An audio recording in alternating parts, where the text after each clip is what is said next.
দিন ঘুমাতে দেয় নাই, আমাকে 36 দিন।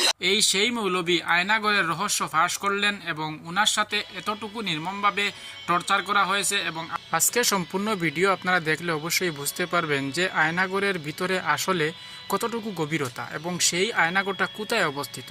তো সম্পূর্ণ ভিডিওটা দেখবেন এবং দেখার সাথে সাথে আপনারা লাইক ও শেয়ার করবেন।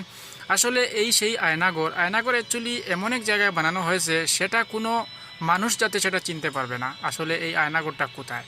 তো সম্পূর্ণ ভিডিওটা আপনারা দেখার চেষ্টা করবেন যে আয়নাগরটা এই জন্য বানানো হয়েছে যে এটা গোপন রহস্য, যেটা গোপন তথ্য হিসাবে আপনারা তুলে ধরতে পারেন যে এই জায়গা যাতে যাদেরকে সরকারের বিরুদ্ধে কোনো কথাবার্তা বলে বা বেশি উগ্র মিজাজ যারা সরকারের বিরুদ্ধে, তাদেরকে কিন্তু এই সেই আয়নাগরে গুপ্তের মধ্যে রেখে ওদেরকে পার্সোনালি ওদেরকে মেন্টালিভাবে ওদেরকে টর্চার করা হতো। সেটা বললেন এই মৌলবী যে নাকি এখানে 36 দিন